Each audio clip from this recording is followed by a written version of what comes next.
지난주에 우리가 그 문둥병에 대해서 이제 봤죠. 근데 문둥병이 정말 아주 악하고 더러운데 왜 그러냐면 물론 남한테 전염시키기 때문에도 그러하지만 이 문둥병이 한번 발병하면 우리 안에 잠재있다 발병하면 이게 이제 코도 떨어져 나가고 감각이 없어가지고 치료되기 전까지는 눈썹이고 뭐 손마디, 발꼬락 뭐 하여간 온몸에 다 퍼져가지고 이걸 썩게 만드는 거예요. 그래서 부패하게 되고 결국은 죽게 되는 거죠. 그래서 이 문둥병이 그렇게 이렇게 악하고 더러운데 이 문둥병이 뭔가 보니까 이것이 죄라는 거예요. 죄인데 그 문둥병의 근원을 보니까 하나님 앞에서의 반역을 하는 거라는 거죠. 그런데 이제 지난주에 이렇게 악한 문둥병이 이제 치료가 되면서 이제 끝나는데 치료가 됐다고 해서 완전히 끝나는 게 아니에요. 치료가 되면 이제 정결케 하는 규례가 있습니다. 근데 치료가 됐다고 해서 무조건 또 진 안으로 들어오는 것도 아니에요. 진 바깥에 7일을 머물러야 돼요. 그러니까 일주일 동안의 어떤 시간에 어떠함이 또 필요한 거죠. 그래서 우리가 문둥병이 치료받았다고 해서 막바로 믿는 이들 지체들과의 교통이 회복되는 것이 아니고 하나님과의 교통이 회복되는 게 아니라는 거예요. 그래서 이제 치료함 받은 사람은 이제 여기 보면 우리가 읽은 대로 제사장에게로 데려가는 거예요. 그러면 이제 이건 뭘 말하냐면 부정한 사람들이 주님 앞에 나오는 거를 말하는 거죠. 그 다음에 주님은 그러면 어떻게 하냐면 제사장은 진 밖에 나와서 진찰하는 거예요. 그래서 제사장이 진 밖으로 나온다는 거는 주님이 그분의 위치를 떠나서 그분이 문둥병자들을 정결케 하기 위해서 그분이 신분이 낮아지는 것을 말하는 겁니다. 그리고 그분 자신을 낮추는 것을 말하는 겁니다. 마태복음 8장에서 보면 6, 7, 8 그러니까 5, 6, 7장에서 왕국 헌법을 선포하고 난 후에 8장에 처음에 허다한 무리들이 이제 예수를 이제 따르려고 나왔는데 그 중에서 문둥병자 하나가 절을 하면서 원하시면 나를 깨끗게 하실 수 있습니다. 이렇게 말할 때 주님이 손을 내쉬면서 가라사대 내가 원하노니 깨끗함을 받으라. 그랬을 때 이 문둥병자가 치료가 됐습니다. 주님이 산에서 내려오시면서 문둥병자를 만나서 치료하는 과정이 나와요. 그래서 정말 우리 주님은 문둥병자를 치료하기를 원하시고 그러나 그분이 그렇게 치료하는 행동을 하신다 하더라도 사실 우리 측에서 치료함 받기를 원하는 동역이 필요하다는 거예요. 그래서 이 문둥병을 치료받는 거하고 문둥병이 정결케 되는 거하고는 완전히 별개의 거라는 거죠. 왜냐하면 문둥병이 치료됐다 하더라도 우리의 그 문둥병의 더러움과 그 어떤 결점들, 불결함들 이런 것들이 계속 치료함을 받았다 하더라도 여전히 남아있다는 거예요. 그건 이제 자아를 통해서 표현이 되는데 여기에 이제 말씀을 이제 조금 이따가 드리고요. 어쨌든 우리 이제 동역이 필요한데 문둥병자가 정결케 된 자가 주님 앞에 왔을 때, 제사장 앞에 왔을 때, 여기서의 제사장은 한 면에서는 주님을 말하고 한 면에서는 주님의 제자들 믿는 이들을 또 말하는 겁니다. 제사장은. 그러면 이 제사장이 이렇게 봐서 정결케 됐어요. 이 사람이. 깨끗게 됐어요. 문둥병이 치료됐어요. 그러면 이제 그 사람한테 명해서 가지고 오라는 거예요. 뭘 가지고 오라고 하냐면 살아있는 새 2마리를 가지고 오라는 거예요. 산새. 그 다음에 이거는 정결해야 된다는 거죠. 정결한 산새 2마리. 그 다음에 백향목을 갖고 오고 홍색실과 우슬초를 갖고 오라는 거예요. 이 4가지를 갖고 오라는 거예요. 그러면 이 사람은, 이 정결케 된 사람은 이걸 갖고 와야 돼요. 이것은 어떤 의미냐 하면 이 새는요 정결한 새라는 거예요. 이거는 주님만이 정결하시다는 거죠. 우리는 반대로 부정한 사람들이라는 걸 말해주는 거고요. 그분은 아주 살아있는 새라는 거예요. 그러니까 생명이 충만한 살아있는 새라는 거죠.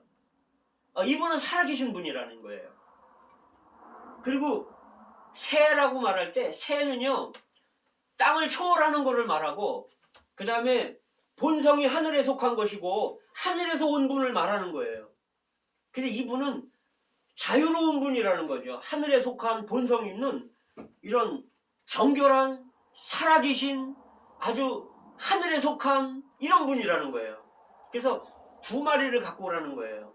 그러니까 왜 그러냐면 한 마리는 그분의 구속을 위해서 죽어야 되고요. 또 한 마리는 또 부활을 상징하는 거거든요. 자, 그 다음에 이제 백향목이 있어요. 백향목은 열왕기상 4장 33절에 보면 솔로몬이 그 식물을 논하는데 레바논의 백향목부터 담에 나는 우슬초까지를 논했다는 거예요. 모든 식물들의 거의 총체를 말하는 거죠. 성경에서, 구약에서 종종 이 식물들은 예수님의 인성을 상징합니다. 특별히 이 백향목은요, 그 레바논 산에 아주 그 토양이 좋은 곳에서 높이 자라는데, 둘레가 한 3m 정도 되고요. 크면 이게 높이는 한 40m 정도로 높아요. 뭐 뿌리도 엄청 깊고 이게 뭐 1000년, 2000년 사는 거예요. 이게 이스라엘의 국목입니다. 이게 국기에도 있고 이스라엘에.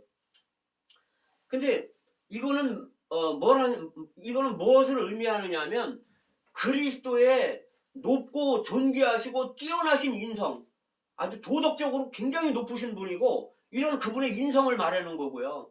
또 이분의 영광스러움, 이분의 존귀함, 그런 것을 의미합니다. 반면에 우슬초는 아주 흔한 풀인데 그냥 뭐 들에도 나오고 산에도 나오고 저기 돌밭 사이에도 있고 심지어는 담벼락에도 나는 거예요. 그래서 이것은 그리스도께서 우리를 정결케 하기 위해서 그분의 신분이 낮아지고 아주 천대받는 그냥 그런 그분의 낮아진 인성을 말합니다. 그래서 빌립보서 2장에 보면은요 7단계로 낮아지는 말씀이 있는데 그분은 하나님의 본체이셨다는 거예요. 그분이. 그러나 하나님과 동등됨을 취할 줄로 여기지 아니하시고 자기를 비워 종의 형체를 가지고 사람과 같이 되었음에 자기를 낮추시고 죽기까지 순종하셨으니 십자가에 죽으심이라. 그러니까 이분은 하나님의 본체이셨지만 계속적으로 이렇게 낮추시는 거예요. 자기를. 그래서 어디까지 낮췄냐면 십자가에 죽으시기까지, 순종해서 죽으시기까지 자신을 낮추신 분이었습니다. 그래서 그거는 이제 우슬초로 이제 상징하는데요. 그 다음에 이제 여기 이제 홍색실을 가지고 오라는 거예요. 그 홍색실은 뭐냐면 이 홍색은 짙은 빨강색인데 이것은 십자가의 구속을 통해서 흘리신 보혈을 말할 뿐 아니라 아주 이 진홍색 이것은 뭐라냐면 그리스도의 왕권을 말한단 말이에요. 그분이 십자가에 달리실 때 홍포를 입으셨고 뿐만 아니라 유대인의 왕이라는 패를 이렇게 받으셨단 말이죠. 그래서 이 홍색 실은 우리를 구속하신 그분이 왕이시라는 것을 말해주는 겁니다. 그런데 이제 이걸 가지고 와요. 이제 이렇게 백향목, 살아있는 새 2마리, 백향목, 우슬초, 그 다음에 홍색실 이렇게 가지고 오면 이제 어떻게 하냐면 이 사람이 여기 보면은 제사장은 명하되 그 새 하나는 흐르는 물 위 질그릇 안에서 잡게 하고, 그러니까 이 문둥병에서 정결케 될 사람이 이 새 한 마리를 잡는 거예요. 제사장이 잡는 게 아니에요. 잡는데 어떻게 잡냐면 질그릇 안에서 그 흐르는 물 위에서 잡는다는 거예요. 질그릇 안에 흐르는 물이 있는 거예요. 그러면 질그릇은 뭐냐면 사람을 말한다는 얘기죠. 그래서 이 그리스도는 사람이 되셔서 사람 안에서 이 흐르는 물은 히브리어의 그 원어의 원문에 보면 살아있는 물이라고 되어 있는데 이 살아있는 물은 영원하신 성령을 말하는 겁니다. 그래서 히브리서 9장 14절에 보시면 그분은 영원한 영으로 말미암아 하나님께 자기 자신을 드렸다는 거예요. 영원하신 영으로 말미암아. 그래서 예수님이 십자가에 달리실 때 홀로 달리신 게 아니라 그 안에는 영원하신 영이 계셨다는 거죠. 성령이 계셨다는 거예요. 그래서 이 새 하나를 문둥병자가 새 하나를 잡는데 질그릇 안에서 자기가 잡아야 되는 거예요. 이게 사실은 주님이 우리 때문에 십자가에서 죽으신 거예요. 사실은 나 때문에 죽으신 거죠. 우리 개인에 다 마찬가지입니다. 우리를 정결케 하기 위해서. 그래서 이 잡아서 이 피를 받는 거예요. 새 피. 여기는 어떤 새라고 나와 있지는 않아요. 피의 양이 얼만큼 되는지는 모르겠는데 아마 큰 새면은 피가 좀 많을 테고 그래서 이제 이분이 이렇게 질그릇 안에서 죽임을 당하는 거예요. 정결케 된 사람에게. 그런 다음에 이 백향목을 아마 뭐 조그맣게 잘라갖고 왔겠죠. 이렇게 가늘거나 조그맣게 백향목하고 우슬초를 이렇게 한 묶음이 있겠죠. 우슬초하고 그 다음에 산새, 살아있는 새를 아마 제가 봤을 때는 이게 그 실로, 이 홍색 실로 아마 이렇게 한 단위로 묶었을 것 같아요. 그렇게 해서 이거를 가지고 살아있는 새도 같이 이렇게 해서 이 죽은 새의 피를 찍어서 이 정결케 한 받을 사람한테 7번 뿌리는 겁니다. 이렇게. 그걸 뿌리면서 정하다 그러는 거예요. 그러면 이 사람이 이 피를 통해서 정결하게 되는 거예요. 그래서 사실은 우리가 그분의 존귀한 인성을, 높은 도덕적인 인성이신 그리스도를 체험할 필요가 있고요. 우리를 위해서 구속하기 위해 낮아지신 그리스도를 체험할 필요가 있고, 뿐만 아니라 이분이 정말 우리를 위해 피 흘리고 또 왕이신 그리스도를 우리가 체험할 필요가 있고요. 그 이분이 우리로 인해서 우리 때문에 죽으신, 피 흘리시고 우리가 이분의 피를 적용받는 이러한 것을 우리가 체험할 필요가 있다는 거예요. 그래야만이 우리가 정결케 될 수 있다는 거죠. 그런데 이제 또 한 마리 새가 있잖아요. 근데 여기 또 한 마리 새 전에 살아있는 새도 같이 묶음으로 해서 피를 찍었다는 건 뭐냐면 그분의 부활 안에서 이분이 살아있는 새를 그렇게 하니까 부활 안에서 우리를 의롭게 하신다는 거예요. 그분의 부활하심으로 말미암아 우리를 의롭게 하사, 이런 말씀이 있잖아요. 그래서 이 산새를 통해서 우리 피를 찍어서 우리에게 바를 뿐 아니라 이 살아있는 새를 이제 들에다가 이렇게 놔주는 겁니다.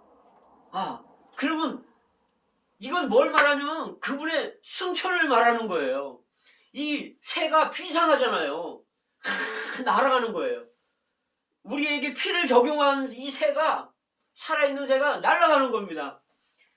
그분의 죽으심, 십자가의 죽으심이 보이고 그분의 승천이 보이는 것 같지 않으세요? 뿐만 아니라 이분은 왕으로서 이분은 영화롭게 되신 분입니다. 정말 이분은 우리를 정결하기 위해서 참 예수님이 태어나시기도 전 1500년 전에, 지금으로부터 3500년 전에 이러한 그림을 우리에게 주신 거예요. 예수님이 오셔서 우리를 깨끗게 하시겠다는 것을 이런 그림으로 보여주신 겁니다. 이 성경이 너무나 놀랍지 않습니까? 그래서 우리는 심지어 에베소서에 보면 함께 살리시고 함께 일으키시고 함께 하늘에 앉히셨다는 거예요. 우리는 그분의 인성을 체험할 뿐만 아니라 그분의 죽음을 체험할 뿐만 아니라 그분의 승천까지도 우리를 체험할 수 있다는 겁니다.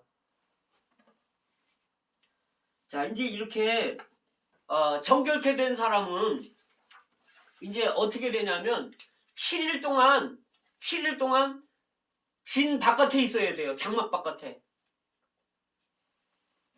곧바로 들어오는 게 아닙니다. 회복되는 게 아닙니다. 근데 이제 7일째 되는 날은 어떻게 해야 되냐면 이 7이라는 숫자는 우리의 인생 전체를 말하는 거예요. 일주일이 7일이잖아요. 그래서 7은 땅에서의 완전수를 말하는데요. 근데 이제 7일째 되는 날은 이 문둥병자, 정결케 된 문둥병자가 이제 어떻게 해야 되냐면 옷을 빨고 그 다음에 모든 털을 밀고 그 다음에 물로 몸을 씻어야 된다는 겁니다.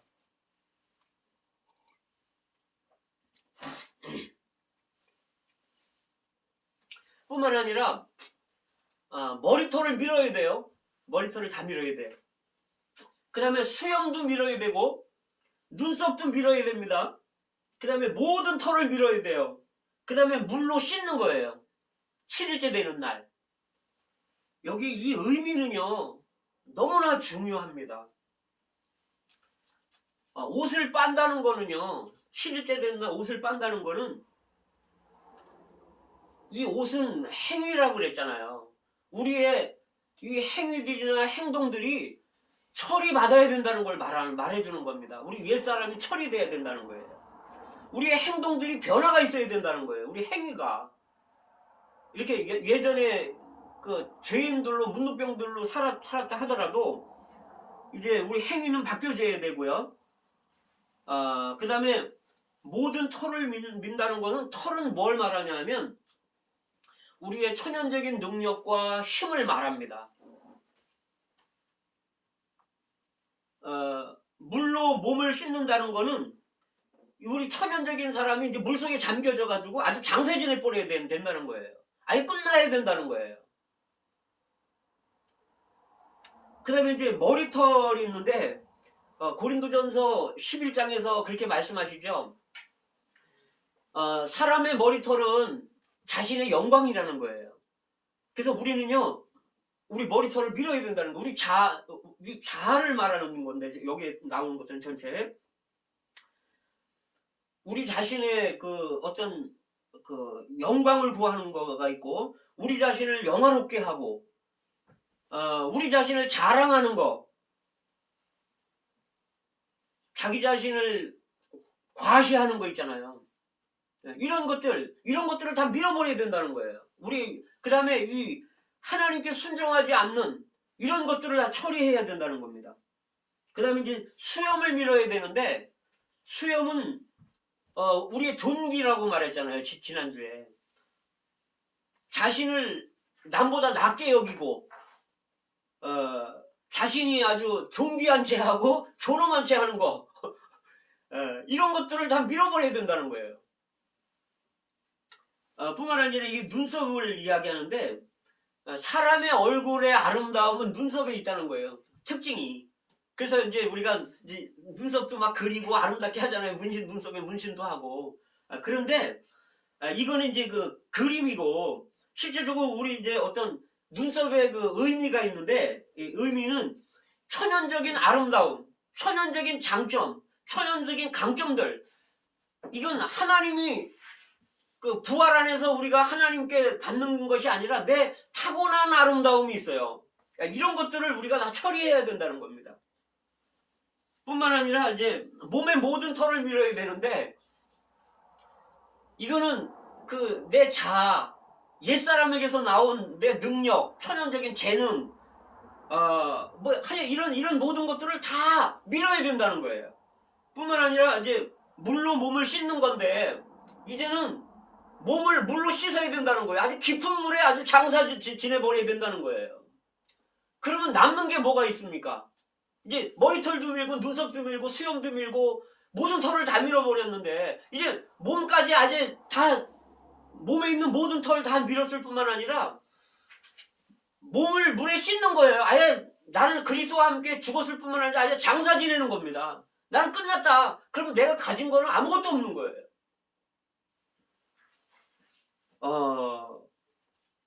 그래서 이제 이렇게 되면 어떻게 되냐면, 나는 아무것도 아닙니다.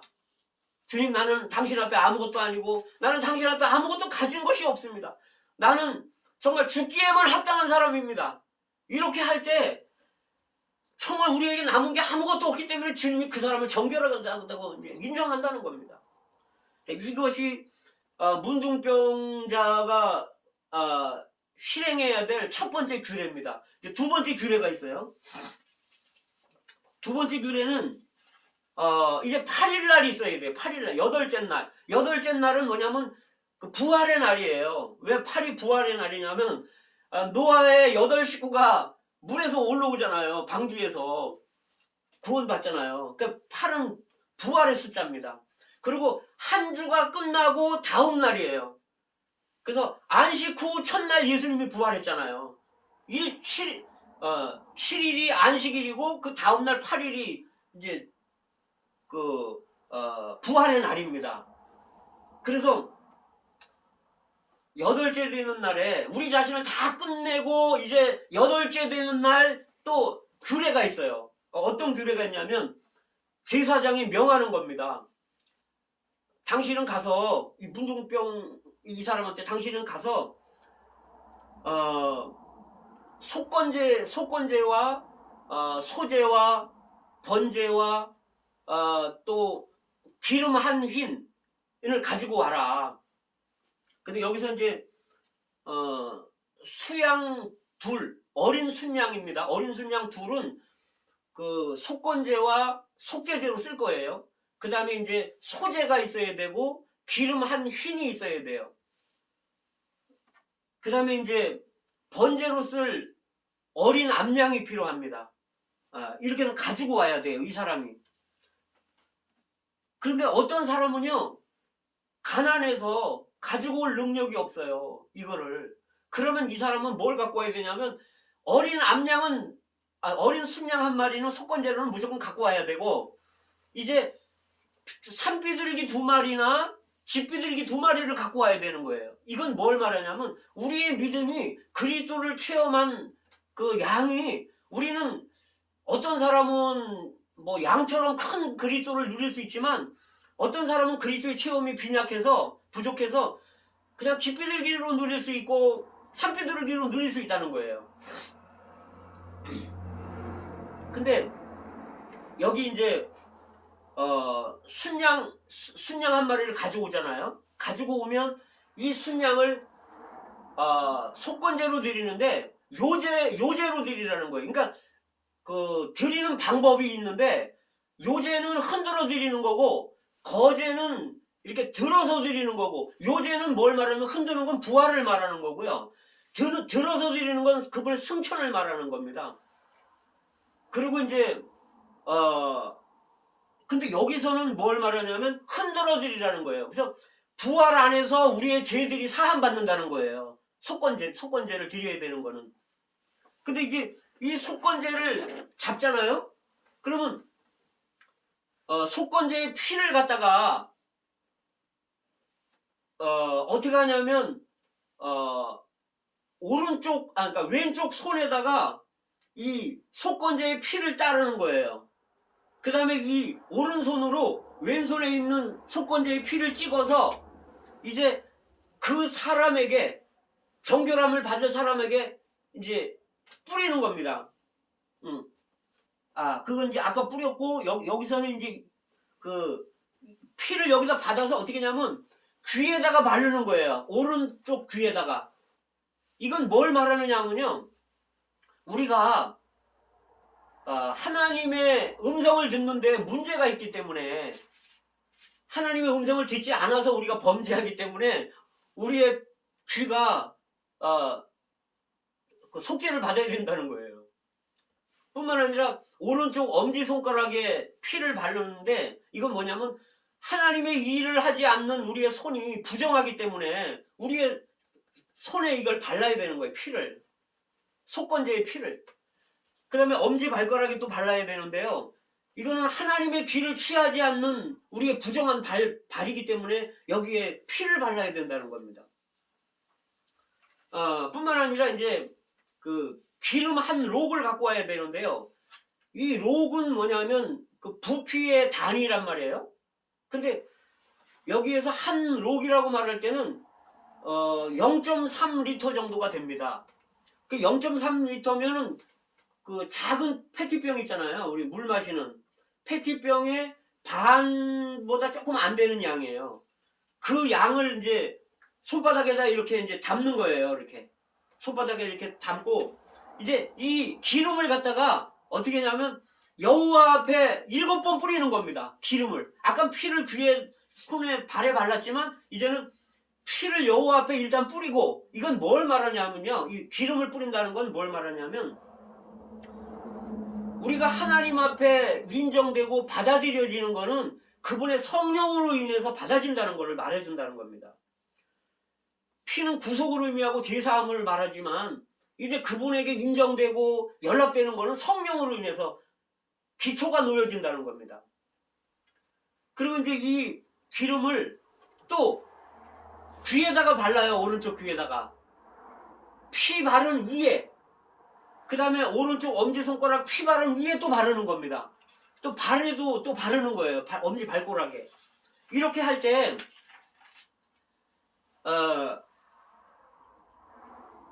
이제 나머지 또 손에 기름이 있잖아요. 나머지가. 그럼 이 나머지 기름은 어떻게 하냐면 버리는 게 아니라 이 사람 머리에다가 발라주는 거예요. 이렇게.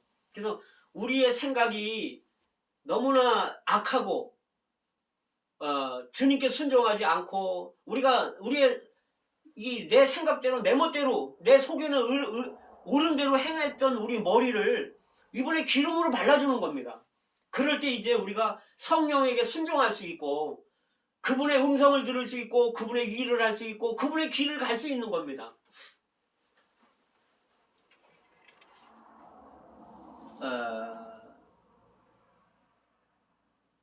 근데요, 이렇게 해서 이제 속건제가 드려졌잖아요. 그리고 우리가 이제 우리한테 피도 발라졌고 기름도 발라졌잖아요. 발라졌는데 그거로 끝나는 게 아니라 속죄제를 또 드리라는 거예요. 이 속죄제는 뭐냐면 우리를 위해서 죄가 되신 그리스도를 상징하는 겁니다. 고린도후서 5장 21절에 보면 우리를 위해서 그분이 죄가 되셨다는 거예요. 그분은 죄를 알지도 못하시는 분인데, 그래서 이분이 그 십자가에서 죽으실 때 이분은 죄가 되신 거예요. 우리를 위해서. 그래서 심지어 하나님이 이분을 떠나시는 겁니다. 그래서 이분의 기도가 이렇게 말씀하시잖아요. 엘리 엘리 라마 사박자니, 하나님 하나님 나의 아버지 어떻게 나를 떠나십니까? 왜 나를 버리십니까? 주님, 하나님은 심지어 예수님을 죄로 보셔가지고 심판을 하셔갖고 그것은 경륜적으로 잠시 예수님의 심판받으실, 십자가 심판받으실 당시에 하나님도 그분을 떠나셨다는 거예요. 왜? 그분이 우리를 위해 죄가 되기 위해서. 사실은요, 죄를 짓는 문제는요 그렇게 큰 문제가 아니에요. 더 큰 문제는 뭐냐면 우리 안에 죄의 본성이 있다는 게 문제입니다. 죄의 본성이 있기 때문에 죄들의 열매들이 자꾸 건수들이 나오는 겁니다. 그래서 우리가 많은 때, 저도 기도할 때, 주님 앞에서 기도할 때, 주님, 나는 죄 그 자체입니다.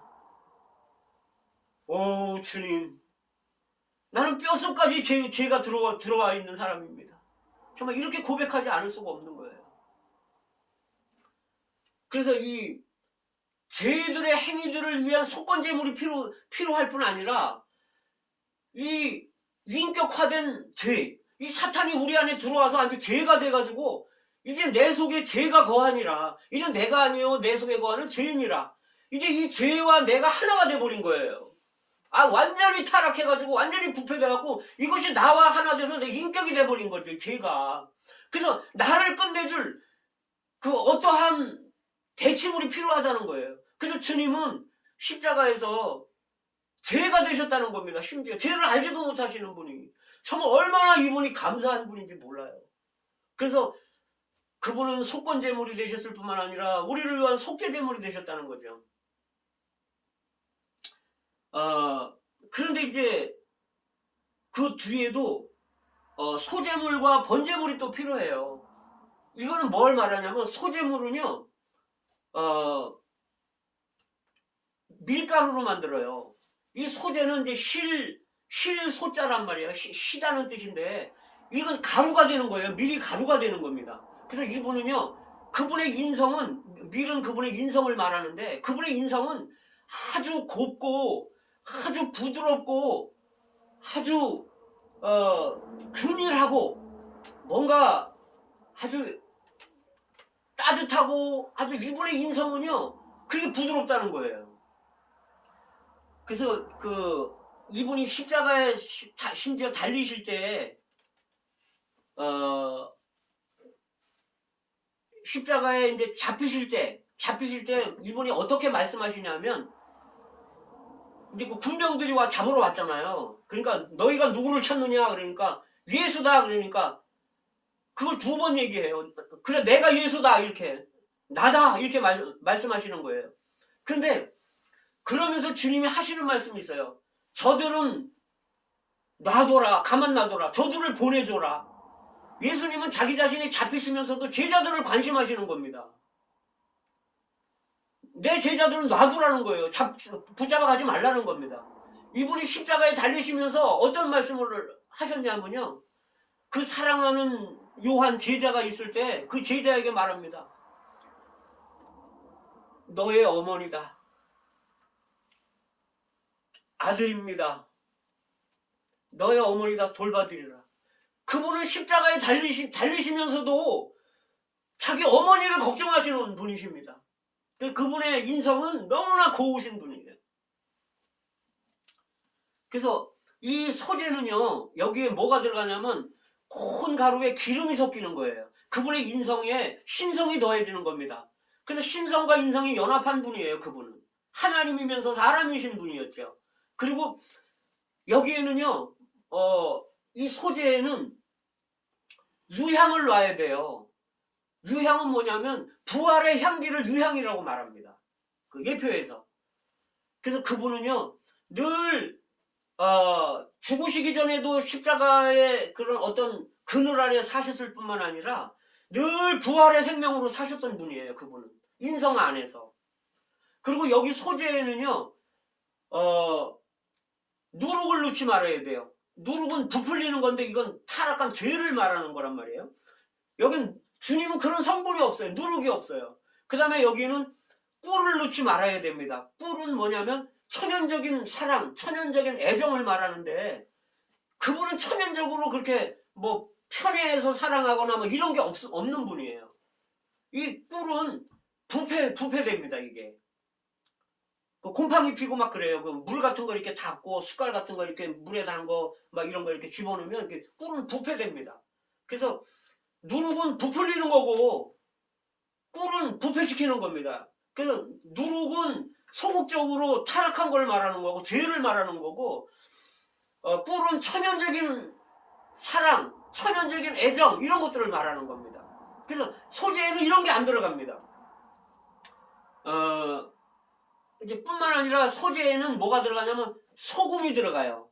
소금은요 그 세균을 죽이고 부패하지 않게 하고 맛을 내는 겁니다. 이게 그리스도의 죽음을 말하는 겁니다. 그리스도의 죽음을 우리가 적용할 때 우리는 이 세상에 그 부패하는 곳에서 우리는 보호받을 수가 있어요. 그래서 어쨌든 이 소재가 아주 미리 그분의 그 인성이 그 밀은 땅에 심겨지고 죽고 또 이렇게 자라고 그분은 마른 땅에서 난 어떤 줄기와 같고 흠모할 만한 그런 게 없다는 거예요. 그 얼굴도 그렇게 아름답지가 않고 풍채도 없고. 그래서 이분은 이 땅에서 아주 고난받으신 그리스도를 말합니다. 이 밀이 자랄 때 비바람 맞으면서 뜨거운 햇빛에 쪼이면서 결국 열매를 맺어서 갈려져 가지고 기름과 섞여져서 떡이 되는 겁니다. 그래서 소재가 되는 거예요. 소재도 뭐 번철에 굽는 게 있고 뭐 화덕에 굽는 게 있고 이 소재도 여러 그 방법으로 이렇게 해서 하나님께 드리는데 이 소재의 일부는 제사장들이 먹는 겁니다. 그래서 이 그리스도를 하나님이 만족하시고 뿐만 아니라 우리의 음식이 되심으로 우리도 만족하는 거예요. 이 소재를. 그래서 우리가 이분을 우리의 영양 공급, 생명 공급으로 취할 때 우리는 여기 이런 데서 벗어날 수가 있는 거예요. 문둥병에서. 그 다음에 번제를 드려야 되는데 번제가 하나님만을 위해서 절대적으로 사셨던 그리스도를 말하는 건데요.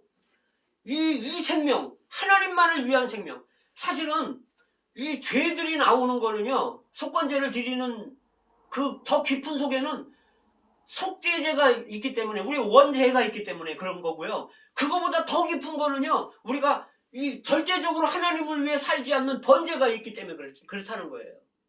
그래서 우리는 또한 소재를 우리의 음식으로 취하지 않기 때문에 그렇다는 거예요. 그래서 번제를 드려야 되는데요. 이 번제에게 안수하고 이제 번제를 드릴 때 번제는 이제 죽이고 껍질을 뺏기고 그 다음에 마디마디 각을 다 뜨고 그 다음에 이제 내장을 물로 씻어서 그 다음에 이 번제단 그 철망 위에다 올려놓고 밑에서 불을 떼는 겁니다. 근데 이거는 이 번제는 끝없이 드려야 돼요. 불이 꺼지면 안 돼요. 그래서 우리는 우리의 일생이 사실은 하나님이 하나님을 위해서 창조하셨는데 사탄으로 인해서 우리가 타락하고 잃어버린 바 됐지만 그래서 우리가 문둥병자가 됐지만 하나님이 우리를 다시 찾으셔서 그분의 피로 우리를 구속하시고 그분의 성령을 우리에게 부어주셔가지고 우리가 성령으로 살 수 있도록 문둥병에서 해방될 수 있도록 우리가 자유를 누릴 수 있도록 우리가 이 승천 안에서 그냥 해방될 수 있도록 그분이 우리에게 오셨다는 걸 말해주는 겁니다. 그래서 그분의 그 번제로 하나님께 드려지는 그분의 일생이 그분의 생명이 우리 안에 들어왔을 때 우리가 이 생명으로 살 때 우리가 번제가 되는 겁니다. 그래서 어쨌든 우리가 가난해서 그리스도에 대한 이런 것들을 다 못 드린다 하더라도 적어도 우리는 속건제로 순념소 한 마리 어린 조그만 새끼 순념소 한 마리는 주님에게 드려야 되고요. 뿐만 아니라 집비둘기나 산비둘기는 드려야 된다는 거예요. 여기 산비둘기는 뭘 말하냐면 집비둘기와 산비둘기는 비천하고 낮아지신 그리스도. 왜냐하면 가난한 사람들이 드리는 제물이기 때문에 이렇게 비천하고 낮아지신 그리스도를 말해주는 겁니다. 그리고 또 한 면에서 부드럽고 온유한 그리스도. 이 비둘기가 아주 단순하고 부드럽고 그러잖아요. 비둘기는요 한 방향만 계속 쳐다본답니다. 비둘기가 아주 단순하다는 거예요. 그리고 아주 온순하고 온유하고 그것이 비둘기라는 거죠. 그런 그리스도는 우리가 주님에게 가져와야 된다는 거예요. 그래서 우리가 지금 이렇게 말씀을 할 때 저도 사실은 이런 그리스도, 순양이신 그리스도, 암양이신 그리스도, 비둘기이신 그리스도를 이렇게 주님께 지금 드리고 있는 겁니다. 저는 지금. 그래서 우리가 같이 한면으로 소재이신 그리스도를 하나님이 지금 연락해서 받고 계시지만 한면에서 우리가 이렇게 소재이신 그리스도를 우리가 먹고 마시고 같이 누리는 겁니다. 이게 잔치입니다. 그래서 우리가 문둥병이 나아지는 거예요. 결론적으로 16장에 보면 아사셀 양이 있잖아요. 이 아사셀이 쉽질 않아요. 아사셀이라는 게 뭐냐면 아사는 염소라는 뜻이고요. 셀은 떼어놓다라는 의미가 있어요. 그래서 이걸 합하면 그 염소를 떼어놓는다 이런 의미인데요. 이 염소 살아있는 염소 2마리를 갖다가 한 마리는 우리의 구속을 위해서 잡아요. 죽여요. 그리고 또 한 마리는 2마리 중에 이제 제비를 뽑죠. 그 다음에 또 한 마리는 이제 안수해가지고 들에다가 놔주는 거예요. 그럼 우리 죄가 염소에게 가가지고 염소가 우리 죄를 갖고 광야로 나가는 겁니다. 이건 뭘 말하냐면요. 우리의 죄가 옮겨지는 걸 말하는 거고요. 우리의 죄가 떠나가는 걸 말하는 겁니다. 할렐루야. 주님이 우리의 죄를 기억하지 않는다는 겁니다. 왜? 아사셀에게 간 거예요. 한면으로는 주님이 염소 한 마리, 죽은 염소 한 마리로 예표되면서 주님이 우리의 죄를 담당하셨고, 염소 한 마리가 죽임당하잖아요. 담당하셨고, 우리 죄를 담당하셨고, 또 한 마리는 우리의 죄를 지고 가버리는 거예요. 그 우리의 죄가 떠나가고 옮겨지는 겁니다. 한면으로 주님은 우리의 죄를 기억지 않는 거예요. 이것이 완전히 문둥병에서 해방되는 겁니다. 이러한 규례들이 있어야만이 우리가 죄를 짓지 않을 수가 있다는 거예요. 여기서 완전히 벗어날 수 있다는 겁니다. 그래서 11장에서는 우리가 소극적인 외적인 음식들을 거절할 뿐 아니라 적극적인 음식들은 우리가 먹거든요. 이건 그리스도를 말하는데 우리가 적극적으로 그리스도를 우리의 음식으로 먹을 때 우리는 외적으로 그런 부정한 사람들로부터 영향받지 않는다는 거예요. 그 11장에는 우리의 음식이신 그리스도를 말해